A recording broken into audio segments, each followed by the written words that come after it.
এটা একদম বাজেয়াপ্ত একটা নীতিমালা করা হয়েছে। আজকে আমরা 2009-এর নীতিমালা বহাল রাখার জন্য জোর আবেদন জানাচ্ছি এবং 2025 সালের যে একটি নীতিমালা করা হয়েছে এটা আসলে বাংলাদেশের জন্য একটা আত্মঘাতী। এটা করলে দেশের কৃষক বাঁচবে না। দেশের 40,000 সাব ডিলার, যে সাব ডিলারগুলো নিয়োগ দেওয়া হয়েছিল স্থানীয় এমপি মহোদয়, চেয়ারম্যান, মেম্বার, স্থানীয় কৃষক, শিক্ষক এবং এলাকার গণ্যমান্য লোক নিয়ে এই বাস্তবে 2009 নীতিমালাটা করা হয়েছিল। এখন যে 2025 সালের যে নীতিমালা করা হয়েছে এটা করলে দেশের জন্য অমঙ্গল হবে, কৃষক শেষ হয়ে যাবে।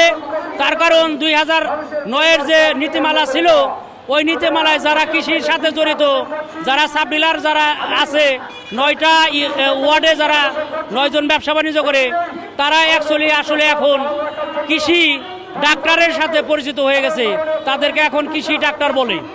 তাই 2009 সালের নীতিমালা বহাল থাকবে, এটাই আমরা আশা করি। আগে যারা 9টা ওয়ার্ডে, একটা ইউনিয়নে 9টা ওয়ার্ড ছিল, 9টা ওয়ার্ডে 9টা সাব ডিলার ছিল। এই হলো 2009-এর নীতিমালা।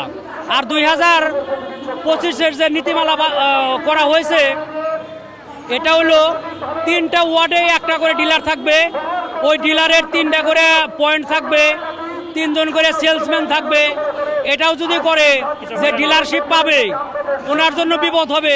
তার কারণ অন্তত 9টা ওয়ার্ডে এই ডিলারশিপ রক্ষা করতে হলে ওনার প্রতি মাসে 1 লক্ষ টাকা খরচ হবে। 1 লক্ষ টাকা যখন উনি খরচ করতে যাবে তখন ওনার চুরি করতে হবে, চুরির রাস্তা বেছে নিতে হবে। তার কারণে 1 লাখ টাকা তো ওনার লাভই করা অসম্ভব হয়ে যাবে। 1 লাখ টাকা উনি কীভাবে এই সার বেচে লাভ করবে? তখন ওনার কী করতে হবে, সার 100 বস্তা ঘরে থাকতে বলবে আমার ঘরে সার নাই, রাত্রে কালো বাজারি কইরা সার বিক্রি করবে এবং কৃষকের জন্য আরও বিপদ হবে। এই কারণে 2025-এর নীতিমালা পুরোপুরি অবৈধ এবং বাতিলযোগ্য বলে গণ্য হবে।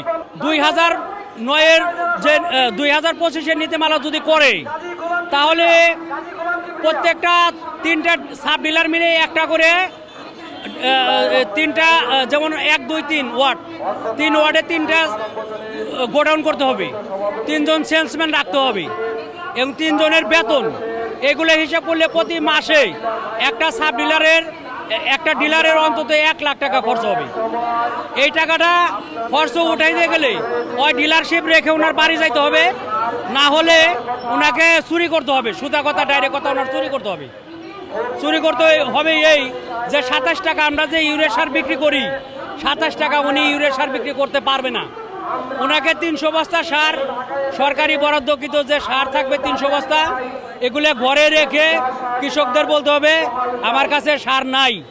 এই সার উনি কী করবে, রাত্রে অন্য জায়গায় 27টার জায়গায় 29 টাকা করে সার বিক্রি করে ওই টাকাগুলো এনে তারপরে এই 3টা ঘরের ভাড়া এবং কর্মচারী ম্যানেজারদের বিল দিতে হবে। এটা একদম বাজেয়াপ্ত একটা নীতিমালা করা হয়েছে 2025-এর নীতিমালা। এই মুহূর্তে সরকার বাহাদুর যদি এটা বন্ধ না করে তাহলে সরকারের জন্য আগামী দিনে খুব একটা বিপদ আসবে।